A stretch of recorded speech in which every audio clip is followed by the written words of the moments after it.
Yaitu kita bahas dari dosa yang pertama, yaitu engkau menjadikan tandingan bagi Allah Subhanahu wa ta'ala. Yang ini merupakan apa? Namanya syirik akbar.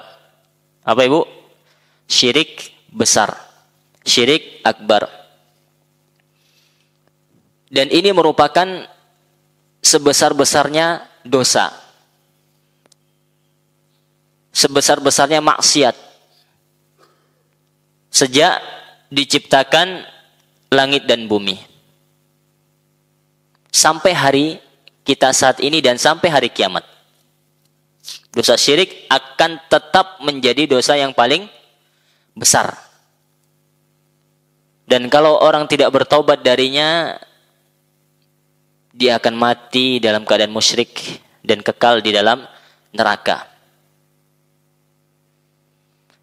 Karena terlalu besarnya dosa ini, sampai-sampai Allah Subhanahu wa ta'ala mensifati dosa ini dengan bizulmi al-azim.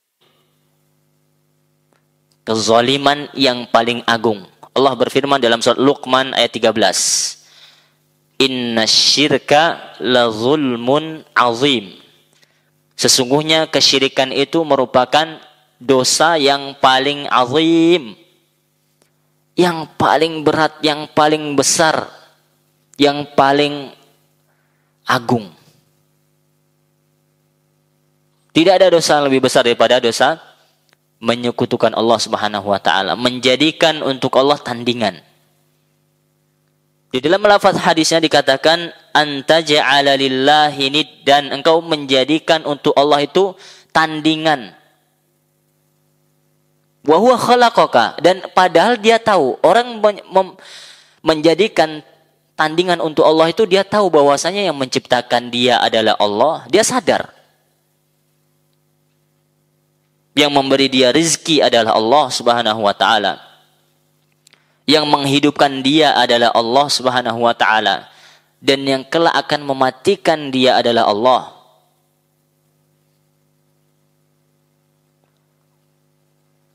Dan setiap nikmat yang dia rasakan itu datangnya dari Allah Subhanahu wa ta'ala. Dia sadar. Dia benar-benar tahu itu semua. Akan tetapi dia sombong. Dia tidak mau menyembah Allah Subhanahu wa ta'ala. Atau dia sekutukan Allah Subhanahu wa ta'ala. Subhanallah. Maka ini adalah dosa yang paling besar.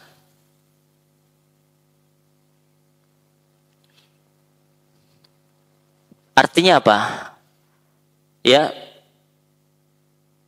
Sungguh tidak logis, tidak masuk akal gitu. Dan tidak pada tempatnya jika kita merasa diciptakan oleh Allah Subhanahu wa ta'ala, akan tetapi kita malah menyembah kepada selainnya. Ini uquq. Ini kedurhakaan kepada Allah Subhanahu wa ta'ala. Tatkala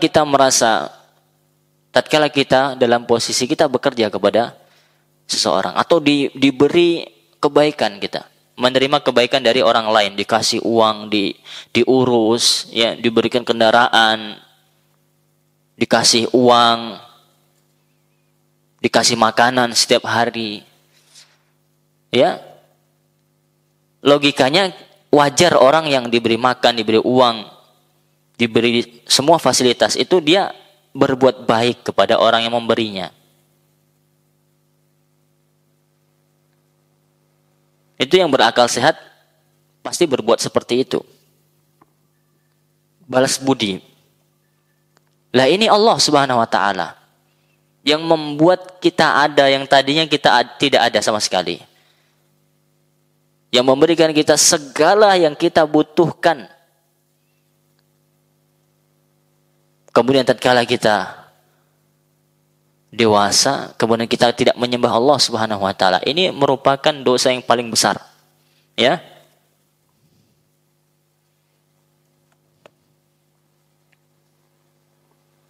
Dan merupakan kezaliman yang sangat besar. Maka sekali lagi ini termasuk dalam kelompok perbuatan syirik akbar. Ya, syirik akbar. Maka syirik akbar dikatakan sebagai dosa yang paling besar. Karena perbuatan itu, yaitu perbuatan syirik akbar, dapat mendatangkan berbagai macam musibah, kebinasaan, kehancuran di muka bumi. Di antaranya adalah musibah yang pertama, akibat dari perbuatan syirik itu adalah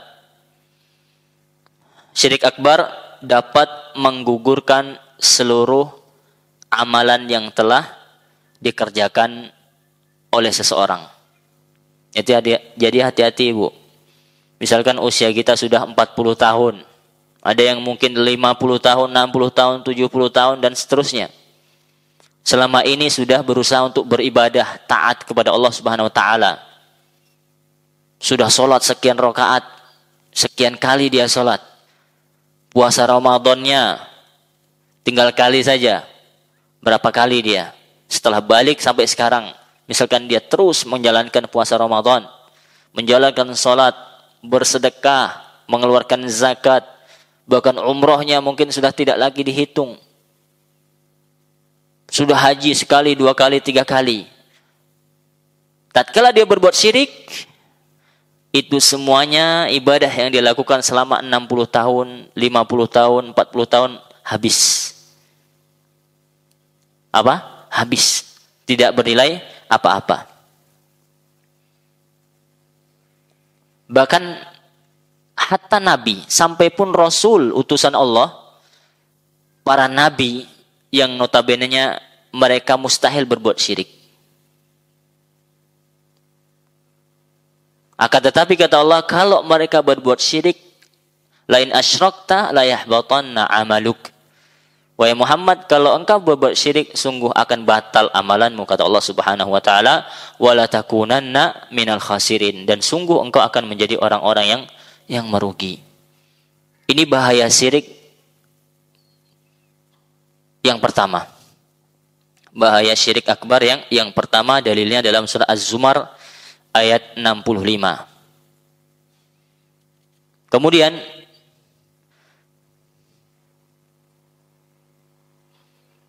dalil yang kedua atau musibah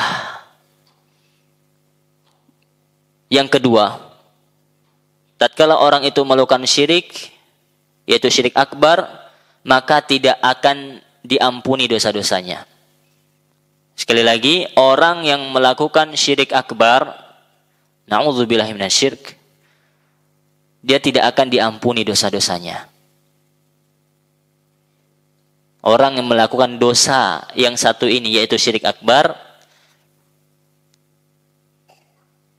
ya, dan dia tidak bertaubat, maka dosanya tidak akan diampuni. Beda dengan dosa yang lain. Taruhlah dia bermaksiat selain dosa syirik. Misalkan dia mencuri, minum khamar, berzina, apalagi, dan dosa-dosa besar yang lain.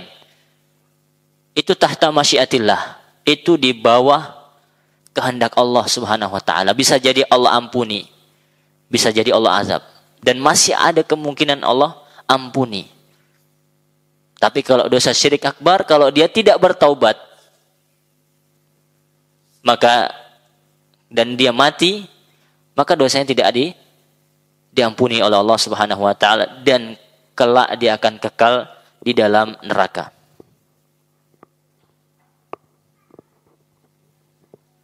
Dalilnya adalah di dalam surat An-Nisa ayat 48. Sesungguhnya Allah tidak akan mengampuni dosa syirik. Innallaha la yaghfir ay yushraka bihi wa yaghfiru ma duna dzalika liman yasha. Sesungguhnya Allah tidak mengampuni dosa syirik, dan Allah mengampuni dosa selain syirik bagi siapa yang Allah kehendaki.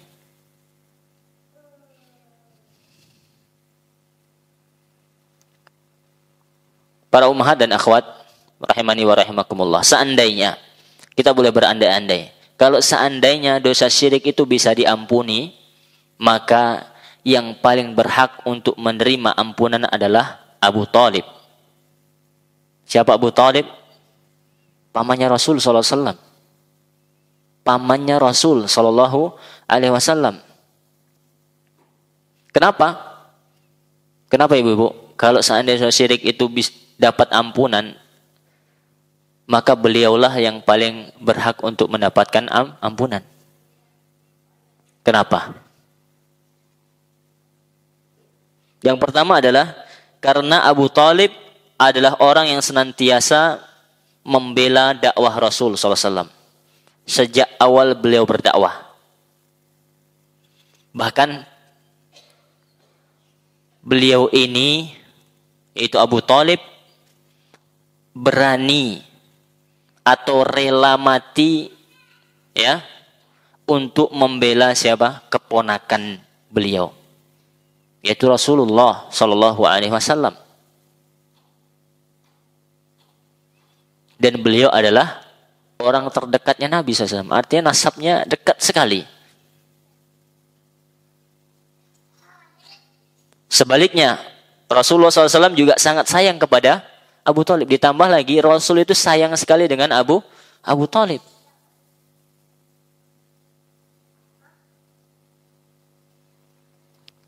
Sampai-sampai karena sebegitu sayangnya Rasul kepada pamannya, beliau itu terus menasihati pamannya.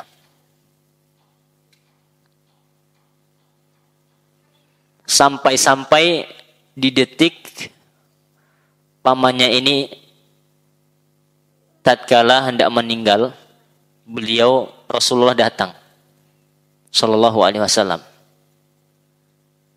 Rasulullah datang ketika Abu Thalib sedang sakaratul maut. Masyhur kisahnya. Ya. Akan tetapi ketika Abu Thalib sekarat, datang juga kawan-kawannya dari orang-orang musyrik Quraisy. Abdullah bin Abi Umayyah, Abu Jahal datang juga. Nabi menasihati, "Qul la ilaha illallah, wahai qul la ilaha illallah." Wahai pamanku, katakan la ilaha illallah. Dengan kalimat itu aku akan tegakkan hujah di sisi Allah.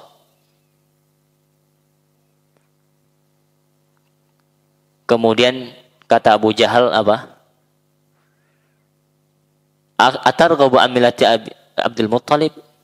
Sebaliknya, apakah engkau benci dengan milahnya Abdul Muttalib? Jadi Nabi berdakwah, orang musyrik juga berdakwah kepada Abu Thalib.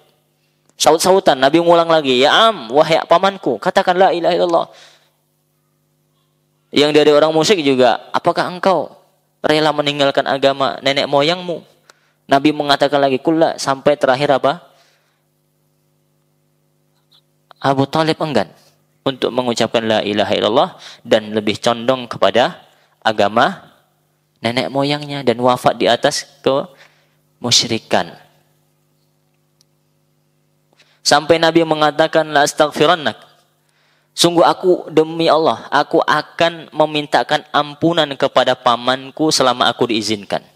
Kemudian turunlah ayat melarang Nabi memintakan ampun kepada pamannya. Tidak boleh seorang muslim memohonkan ampunan untuk orang yang musyrik atau kafir.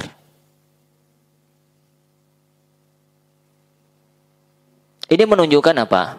Bahwasanya Nabi itu sangat sayang kepada pamannya. Akan tetapi rasa sayang Rasul SAW, walaupun Abu Thalib itu sangat baik kepada Nabi SAW dan berjasa kepada dakwah ini, akan tetapi kalau dia mati dalam kesyirikan, maka kekal di dalam neraka. Dosanya tidak akan diampuni. Walaupun dia baik, luar biasa baiknya. Mungkin dia berinfak puluhan hektar untuk pendidikan Islam, untuk bangun masjid dan seterusnya. Akan tetapi dia mati di atas kesyirikan. Maka amalan itu tidak akan bermanfaat. Na'udzubillahi minasyirk. Maka hati-hati ya mas kalian. Tentang dosa ini. Kita harus tahu dan paham. Dan kita minta perlindungan kepada Allah Subhanahu wa taala dari dosa tersebut.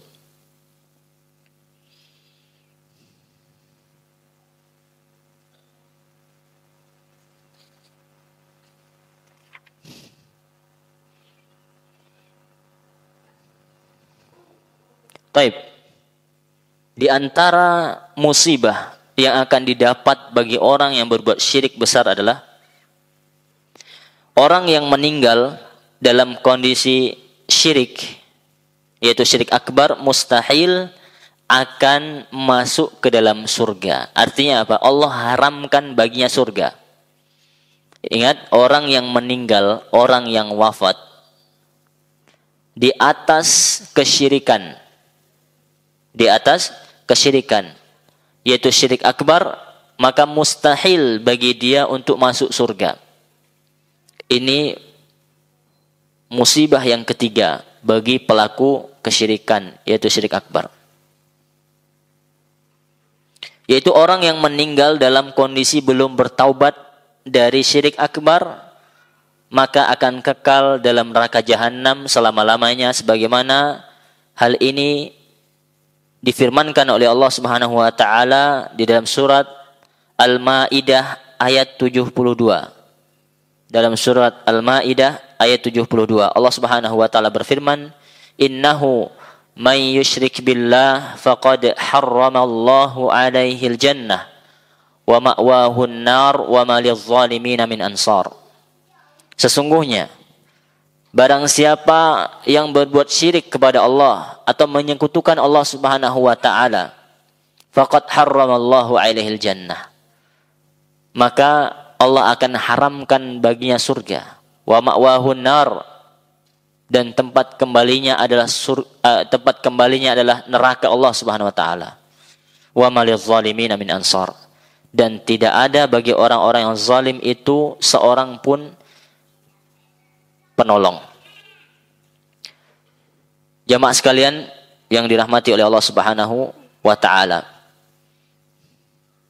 Oleh karena itu, orang yang berbuat syirik akbar itu tidak akan masuk surga sampai kapan, Bu?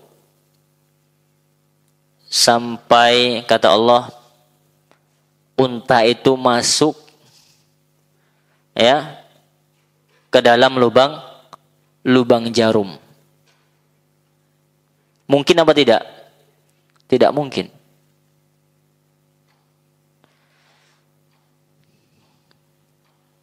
Allah Subhanahu wa taala berfirman, sesungguhnya orang-orang yang mendustakan ayat-ayat kami, innalladzina kadzdzabu biayatina wastakbaru anha, sesungguhnya orang-orang yang mendustakan ayat kami dan sombong terhadap ayat-ayat kami, ya, la tufattahu lahum abwabus sama, sekali-kali tidak akan dibukakan bagi mereka pintu-pintu langit,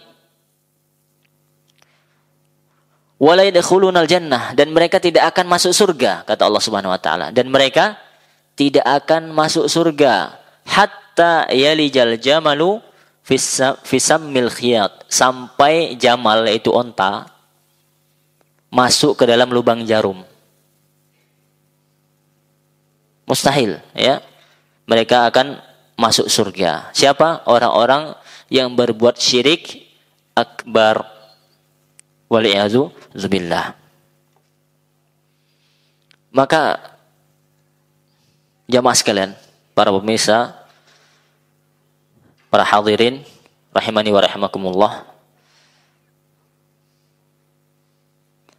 kita harus senantiasa waspada.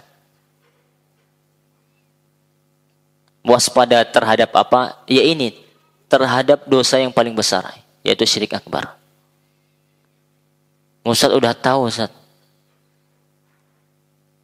Insya Allah kita aman, Ustaz. Setiap hari kita ke masjid, ke pengajian, Ustaz. Kita udah ngaji, Ustaz. Udah berpakaian syar'i, Ustaz. Kami ini penuntut ilmu, Ustaz. Kami ini itu, Ustaz. Subhanallah. Seolah-olah dia apa? Tidak khawatir dirinya apa? Terjerumus ke dalam perbuatan syirik akbar. Na'udzubillah. Sedangkan, perhatikan, Nabi Ibrahim saja ibu, takut. Khawatir. Seorang Nabi, subhanallah. Kekasih Allah lagi. Khalilullah Nabi Ibrahim alaihissalam. Seorang Rasul, Nabi dan Rasul. Beliau itu apa? Khawatir ibu-ibu. Sampai di dalam Al-Quran itu Allah cantumkan doa beliau yang beliau panjatkan kepada Allah karena khawatir kepada doa syirik. Siapa yang tahu doanya? Apa doa Nabi Ibrahim yang beliau berlindung dari perbuatan syirik? Dari menyekutukan Allah, dari menjadikan tandingan untuk Allah Subhanahu wa taala. Siapa yang tahu doanya?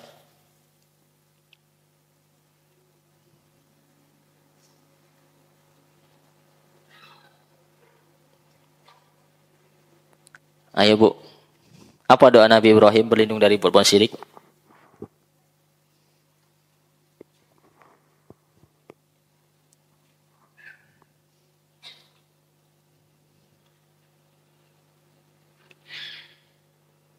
Pas?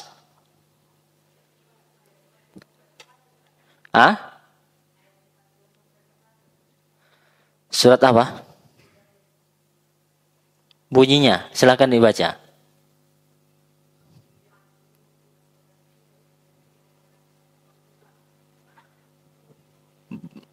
Bukan. Belum tepat. Itu Rabbi ja'alni muqimas shalah. Ya Allah, jadikanlah aku orang yang mendirikan salat.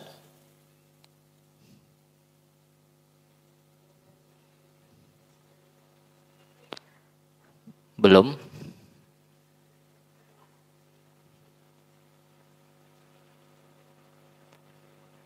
Dalam surat Ibrahim di awal-awal, ya ada puluhan lah. Apa? Wah, ini sering ini kita bahas sebenarnya. Tapi berhubung karena kita mungkin nggak pernah mencatat. Nah, itu. Makanya Ibu usahakan mencatat. Ya. Kemudian walaupun Ustadz ini syirik, tauhid ini sering dibahas Ustadz. Iya sering dibahas. Tapi kalau kita nggak tahu dalilnya bagaimana kita akan menyampaikan? Kalau ada yang mengatakan ayo ketika ibu misalkan atau keluarga ibu mengajak keluarga yang lain atau sanak famili ibu, ayo kita kajian tauhid ke Masjid Umar. Apa tauhid? Apa syirik? Itu aja. Ana udah tahu, ana nggak pernah menyembah ini. Seolah-olah dia apa? Menganggap enteng perkara syirik dan tauhid. Kemudian kita sampaikan, ini loh Nabi Ibrahim saya khawatir. Kita harus belajar terus. Seperti itu. Apa dalilnya? Ini dalilnya. Dalam surah Ibrahim ayat 35. Apa dalilnya? Ibrahim ayat 35. Silakan dibaca Ibu. Ada yang bawa mushaf. Ibrahim 35. Wa in qala Ibrahim Rabbi ja'al hadzal balada amina wajnubni wa baniya an na'budal asnam. Syahidnya adalah wajnubni wa baniya an na'budal asnam. Itu dalil yang menunjukkan bahwasanya sekelas seorang nabi dan rasul itu khawatir terhadap kesyirikan menimpa dia dan anak keturunannya.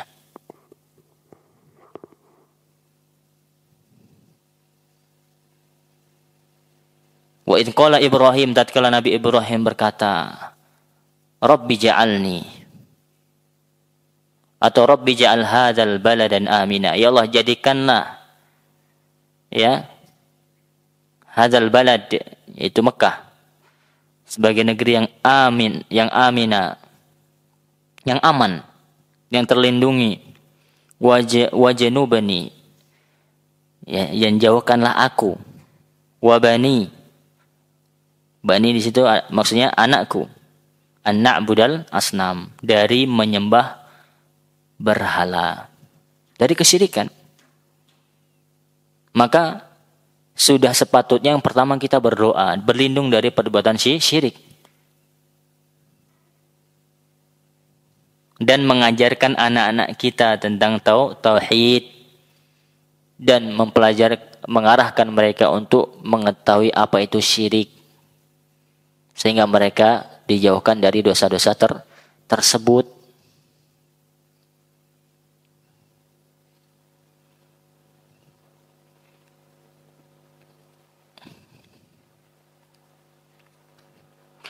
Kemudian, ini yang pertama tadi.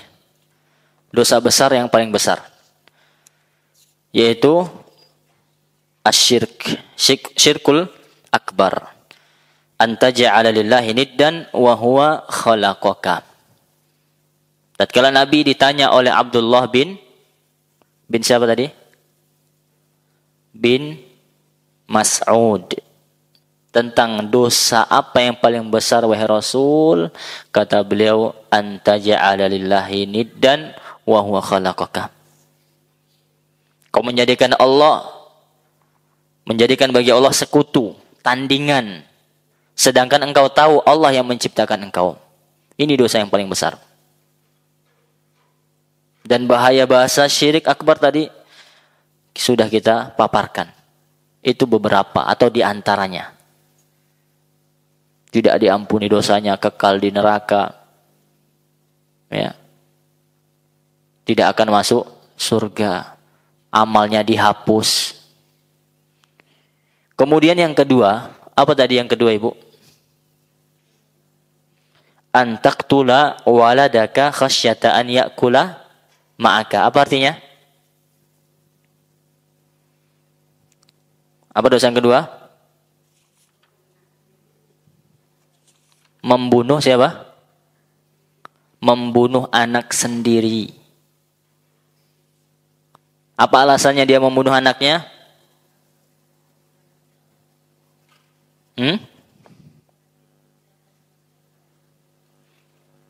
Karena takut rezekinya akan dimakan oleh anaknya.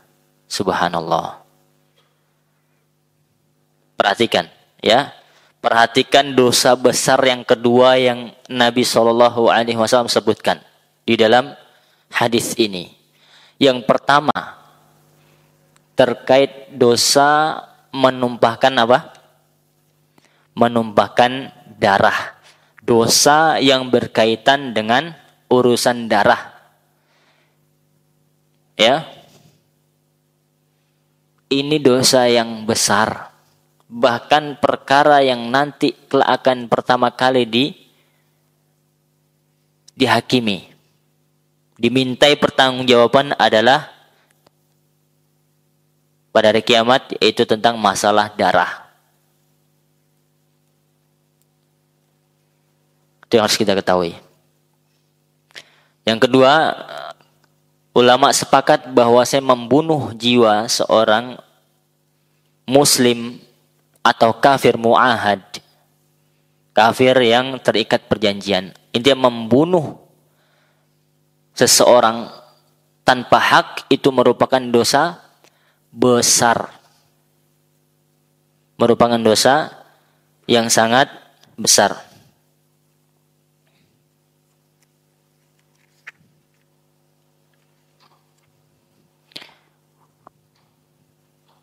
Allah Subhanahu wa taala katakan tentang pembunuhan, wa may yaqtul mu'minan muta'ammidan fajazaohu jahannam khalidan fiha. Barang siapa yang membunuh seorang mukmin muta'ammidan dengan sengaja, fajazaohu jahannam, maka balasannya apa? Neraka jahannam, khalidina fiha. Dia akan kekal di dalamnya.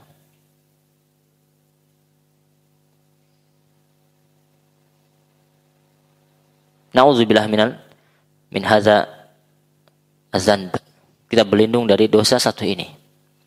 Di dalam hadis bahkan Nabi SAW bersabda, la zawalud dunya ahwanu indallah min qatli muslimin bi ghairi haqq. Sungguh hilangnya dunia ini lebih ringan di sisi Allah Subhanahu wa taala daripada melayangnya nyawa seorang muslim tanpa hak.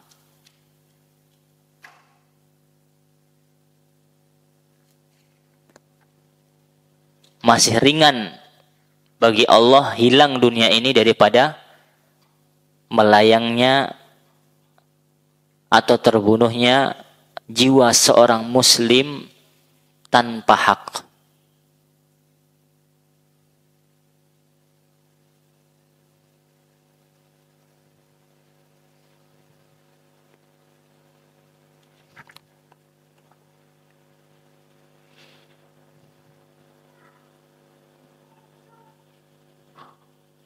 Di dalam hadis lain Nabi SAW bersabda, la yazalul mu'min bifushatin min dinihi ma lam yusib daman haraman. Artinya, seorang mukmin, perhatikan Ibu, seorang mukmin ini penting. Ya, kita mengetahui tentang ini, ancaman-ancaman terkait membunuh. Karena di zaman sekarang demi Allah, Bu, ini di antara tanda kiamat. Hampir setiap hari kita mendengar berita pembunuhan. Masalah sepele, ada ditegur di jalan, tersinggung. Pedagang pempek membunuh. Apa? Subhanallah, terberedar videonya. Sebentar-bentar pembunuhan. Dan itu seorang muslim. Dua-duanya muslim. Saling membunuh. Gara-gara permasalahan apa? Sepele, Bu. Ini menunjukkan apa? Dangkalnya ilmu agama kita. Dangkalnya ilmu agama kaum muslimin di negeri kita terutama. Faham, Ibu? Ya? Maka ini tugas kita. Mulai dari diri kita. Kita berusaha untuk menggali ilmu agama, belajar ilmu agama, kembali kepada agama kita. Itu salah satu upayanya. Ya, kata Nabi SAW, la yazalul mu'min fi fushatin.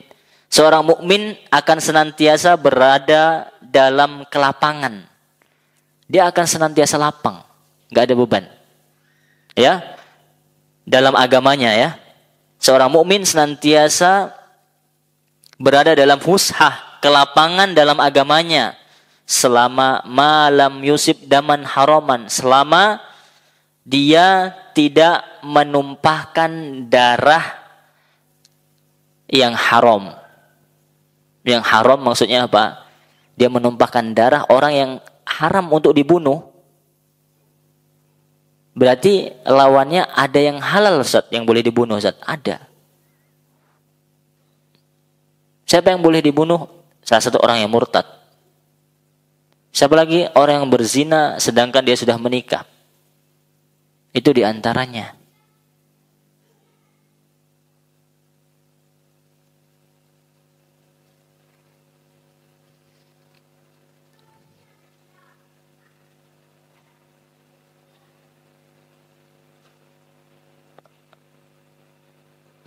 Adapun dosa selain dosa membunuh, ya, tatkala seseorang terjatuh, nasallahu salamah, dalam perbuatan dosa selain dosa membunuh, maka insya Allah akan ada jalan keluarnya. Tapi kalau sudah membunuh masalahnya, dia terjatuh dalam dosa membunuh, seolah-olah ruang itu sudah sangat sempit bagi dia. Ini menunjukkan apa?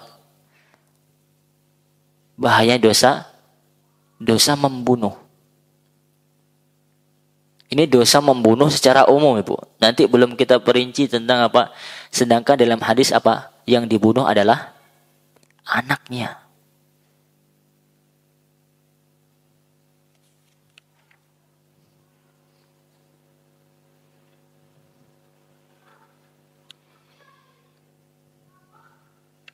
Dan membunuh jiwa seorang muslim itu bisa menjadi penyebab seseorang masuk neraka jahanam.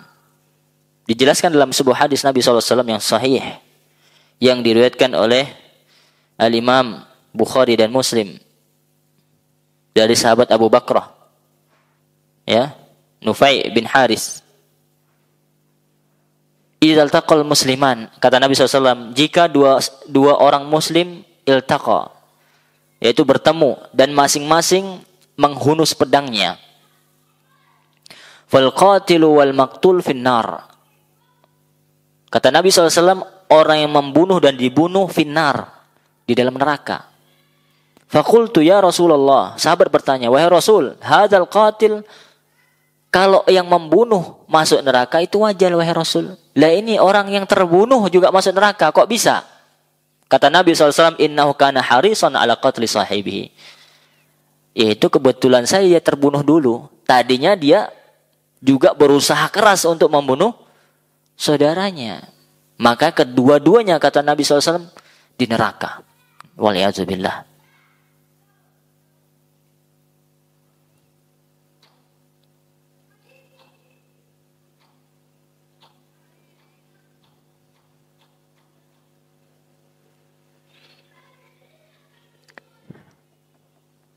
Sekali lagi ini terkait dosa membunuh secara umum. Maka akan lain halnya, kita katakan tadi dosa membunuh secara umum itu dosa yang sangat besar. Dosa yang sangat besar.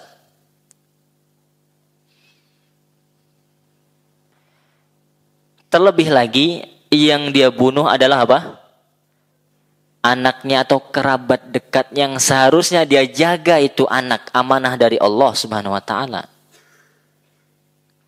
Yang dia harus jaga silaturahmi dengannya. Itu perintah Allah Subhanahu wa taala untuk menyambung silaturahmi. Menjaga kekerabatan, malah dia bunuh sang anak tersebut. Ditambah lagi dia membunuh gara-gara apa? Takut miskin gara-gara anaknya. Ini ditambah lagi, Bu. Kenapa? Karena dia sudah suudzon billah. Kenapa? Sudah berprasangka buruk kepada siapa? Kepada Allah Subhanahu wa taala.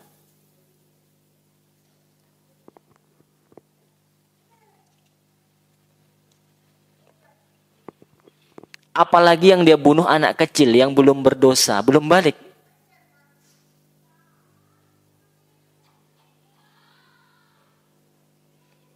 Maka ini dosa yang sangat-sangat besar. Maka dosa membunuh itu bertingkat-tingkat. Siapa yang dia bunuh dan apa sebab dia bunuh orang tersebut.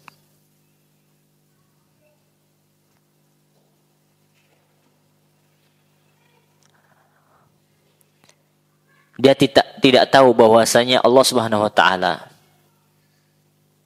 sudah menetapkan rezeki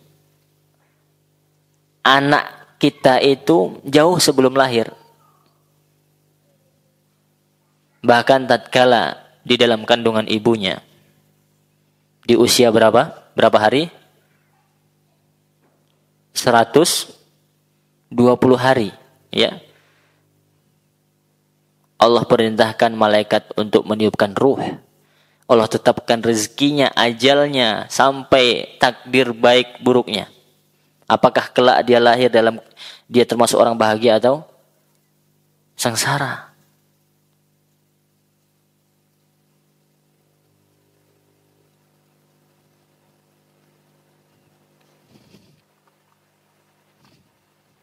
Di dalam Al-Quran Allah katakan, وَلَا تَقْتُلُوا أَوْلَادَكُمْ خَشْيَةَ إِمْلَاقٍ. Nahnu narzuqukum wa iyyakum, kata Allah Subhanahu wa taala. Dan janganlah kalian bunuh anak kalian karena kalian takut miskin, takut fakir. Nahnu narzuqukum wa iyyakum. Ketahuilah yang memberi rezeki kalian adalah kamu dan anak-anak kalian adalah aku, kata Allah Subhanahu wa taala. Inna qatlahum kana khita'an kabira. Ketahuilah bahwasanya membunuh mereka itu merupakan dosa, kesalahan yang sangat kabir, yang sangat besar.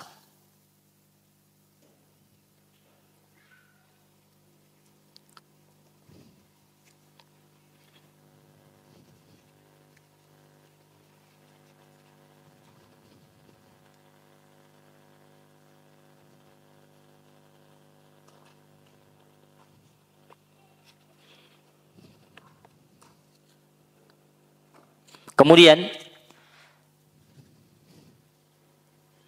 ini menunjukkan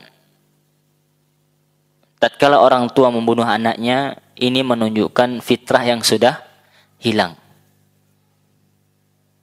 Fitrah yang sudah hilang. Ada apa tidak orang yang sudah kehilangan fitrahnya, Ibu? Di zaman ini ada tidak orang tua yang membunuh anak? Ada tidak? Ada. Subhanallah, masih bayi, Bu. Baru keluar, sudah dibuang, dibungkus, ya. Mungkin ibu-ibu juga baca berita, dikirim orang tukang paket atau apa itu? Itu apa akibatnya? Menjalin hubungan terlarang. Makanya benar-benar sadaqallah. Dosa satu itu akan membuat dosa yang lain itu datang. Satu dosa itu akan menarik dosa yang lain.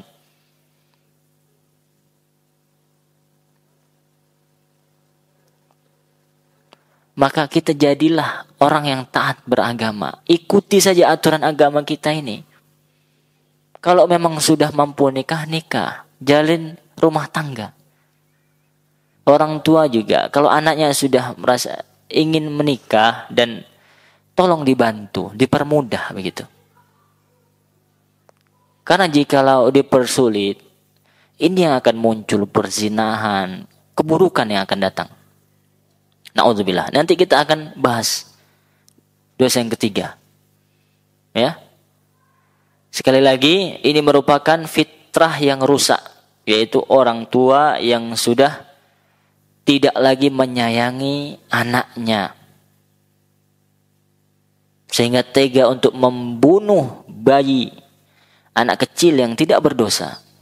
Sedangkan membunuh orang dewasa saja, yang notabene dia adalah orang ya mungkin berdosa, dia sudah melakukan banyak dosa, bahkan itu dilarang dalam agama, digolongkan di dalam dosa besar. Apalagi yang dia bunuh anak kecil yang belum berdosa, plus anak dia yang seharusnya dia sayangi. Subhanallah. Kemudian yang ketiga, dalam hadis disebutkan tadi apa? Yang ketiga, wa an tazniya, iya, an tazniya halilata jarika, engkau berzina, antuzania. Ini kalau dalam bahasa Arab tuzania, tafa'ala, itu artinya apa? Berzina bukan satu sisi, tapi kedua-duanya mau.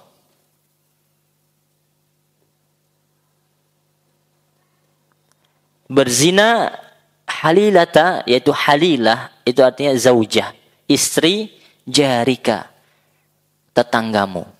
Berzina dengan istri tetangganya, ini tergolong dosa besar. Berzina saja secara umum itu termasuk dosa besar. Apa dalilnya? Firman Allah dalam surah Al-Furqan ayat 68. Allah berfirman, walladzina la yad'una ma'allahi ilahan akhar wa la yaqtuluna an-nafsa allati harramallahu illa bil haqqi wa la yaznun wa man yaf'al dzalika yalqa asama. Dan orang-orang yang tidak beribadah kepada Allah, ya, tidak beribadah kepada Tuhan yang lain beserta Allah Subhanahu wa taala, tidak membunuh jiwa yang diharamkan kecuali dengan alasan yang benar dan tidak berzina, barang siapa yang melakukan yang demikian itu niscaya dia dapat pembalasan, mendapat dosa. Ya. Di sini dalam ayat ini Allah Subhanahu wa taala menggabungkan zina dengan syirik dan pembunuhan. Apa? Allah menggabungkan dosa zina dengan dosa-dosa besar yang lainnya, yaitu syirik dan pembunuhan. Itu artinya apa? Dosa zina di sini dosa kecil atau dosa besar? Dosa besar, karena Allah satukan, Allah gabungkan dosa zina tersebut dengan dosa syirik dan pembunuhan dalam ayat 68 surat Al-Furqan.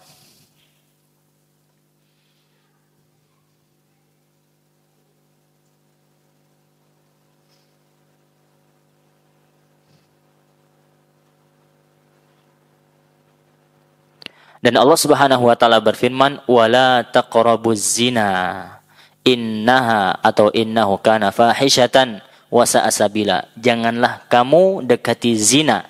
Sesungguhnya zina itu adalah suatu perbuatan yang keji dan sesuatu jalan yang sangat buruk. Surat Al-Isra ayat 32.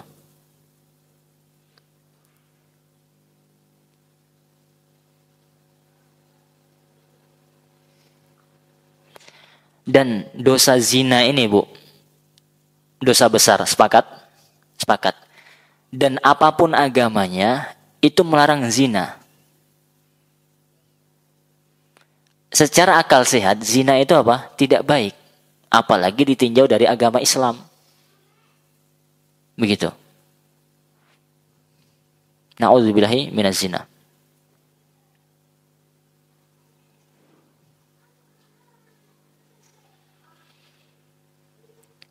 Kemudian zina itu apa? Ya, banyak pengertian zina. Intinya adalah kata Imam Malik rahimahullah, perbuatan laki-laki yang mukallaf balik. Zina adalah perbuatan laki-laki mukallaf atau balik muslim yang menggauli kemaluan manusia yang bukan miliknya atau bukan istrinya tanpa syubhat, tanpa kesamaran. Dengan dalam kata lain dengan sengaja. Ini pengertian zina, dan banyak Syafi'i punya pengertian zina dan seterusnya, dan insya Allah kita paham apa itu zina. Adapun hukuman zina ya di dunia, jadi zina ini ada hukuman dunia, ada hukuman akhirat. Kata Allah Subhanahu wa taala, "Az-zaniyatu waz-zani fajlidu kulla wahidin minhuma mi'ata jaldah." Perempuan yang berzina dan laki-laki berzina, maka deralah tiap-tiap seorang dari keduanya 100 kali dera. Dan janganlah belas kasihan kepada keduanya, ya, sehingga mencegah kamu untuk menjalankan agama Allah, jika kamu beriman kepada Allah dan hari akhir. Jadi ini hukuman bagi orang yang berzina yang belum nikah, yaitu dengan dicambuk sebanyak 100 kali. Ini ulama sepakat. Ada yang mengatakan tambahnya dengan diasingkan 1 tahun. Maka terkait pengasingan, ini ulama berbeda pendapat. Tapi kalau didera bagi orang yang berzina, laki dan perempuan yang belum menikah, maka ya wajib untuk didera. Adapun had berzina yang sudah menikah dan pernah nikah secara sah dan pernah menggauli istrinya. Ya, karena ada orang yang mungkin sudah menikah tapi belum menggauli istrinya, kemudian dia berzina, ini tidak dikatakan sudah artinya tidak termasuk dalam hukuman rajam, ya. Hukuman yang kedua ini bagi orang perzina yang sudah menikah, yaitu dia sudah menikah dan juga sudah menggauli istrinya. Maka hukumannya sebagaimana diriwayatkan dari Ubadah bin Samit, qala Rasulullah SAW, khudhu anni. Berkata Rasulullah SAW, ambillah dariku. Sesungguhnya Allah telah menjadikan bagi jalan aturan bagi mereka, bikr, yaitu orang yang belum menikah, jika berzina dengan orang yang belum menikah didera 100 kali. Tadi kita sampaikan. Dan diasingkan 1 tahun. Ini dalam hadis disebutkan ada pengasingan. Kemudian sayyib. Nah, ini pembahasan kita. Sayyib adalah orang yang sudah menikah, kemudian berzina dengan orang yang sudah menikah, maka didera atau dirajam sebanyak 100. Artinya apa? Orang yang sudah menikah kemudian berzina dirajam sampai mati.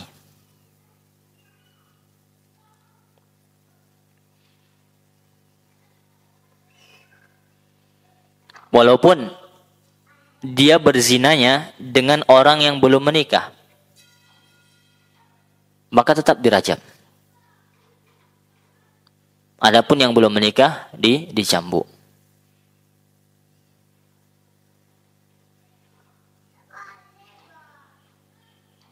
Adapun hukuman akhiratnya, jelaskan dari Abi Umamah Al-Bahili, qala sami'tu Rasulullah SAW, beliau mendengar dari Rasulullah SAW yaqul, bainama ana naim idh utiya rajulani. Kata Nabi SAW, tatkala aku tidur, ya, atau ya, Rasulullah bersabda, ketika aku tidur, tiba-tiba, ini dalam mimpi beliau, ada dua laki-laki mendatangiku. Keduanya memegang kedua lenganku. Kemudian keduanya membawaku ke sebuah gunung yang sangat terjal. Kemudian keduanya berkata, naiklah. Kata Rasul, aku tidak bisa naik. Kemudian dimudahkan dan beliau naik. Kemudian tatkala berada di tengah gunung, kata Rasulullah SAW, tiba-tiba aku mendengar suara-suara yang sangat keras. Maka aku bertanya, suara apa itu? Dijawab, itu teriakan penduduk neraka. Kemudian di bawah tiba-tiba aku melihat sekelompok orang bergantung terbalik dengan urat-urat kaki mereka. Ujung-ujung mulut mereka sobek, mengalirkan darah. Aku berkata, siapa mereka? Mereka adalah orang-orang yang berbuka puasa sebelum waktunya. Na'udzubillah. Orang yang berbuka puasa sebelum waktunya. Mereka akan dihukum oleh Allah Subhanahu wa taala di akhirat, digantung kakinya di atas, mulutnya keluar darah. Kemudian aku dibawa. Tiba-tiba aku melihat sekelompok orang yang tubuhnya menggelembung, sangat besar. Baunya sangat busuk dan pemandangannya sangat mengerikan. Aku bertanya, mereka siapa? Dijawab, mereka adalah para pezina laki-laki dan wanita. Kemudian aku dibawa kembali, tiba-tiba aku melihat wanita-wanita yang buah dada mereka dipatuk oleh ular. Aku bertanya, mereka siapa? Dijawab, mereka adalah wanita-wanita yang tidak memberikan ASI kepada anak-anak bayi mereka. Syahidnya adalah, yaitu dosa pezina di akhirat, balasannya apa? Diazab dengan badannya itu menggembung besar, kemudian berbau busuk dan mengerikan. Ini hukuman bagi pendosa atau berzina tatkala hidup di dunia berzina, maka diazab seperti ini di akhirat. Terkait dengan dosa wanita yang dikatakan dalam dalam hadis ini, yaitu akan diazab oleh Allah Subhanahu wa taala oleh dengan suaminya. Maka kalau ada orang yang tidak mau seorang perempuan memberi ASI kepada anaknya karena tanpa sebab, maka ini ancamannya. Dia akan diazab seperti ini wal'iyadzubillah nanti di akhirat. Hadis ini diriwayatkan oleh Ibnu Hibban dan disahihkan oleh Syekh Syuaib Al-Arnaud.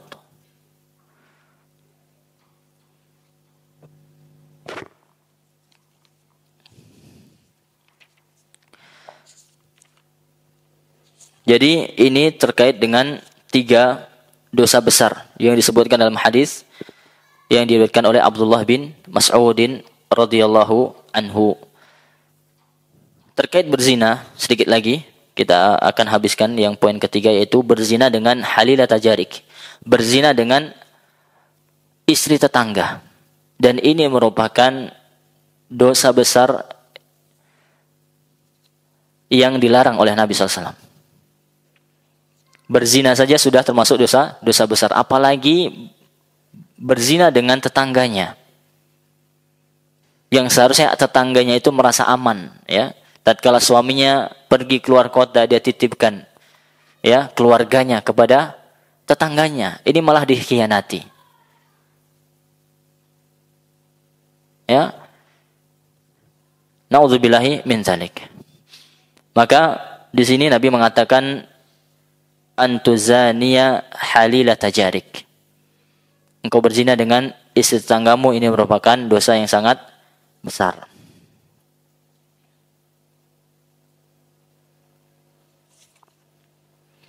Wallahu ta'ala alam, ini yang dapat kami sampaikan karena waktu yang sangat sedikit.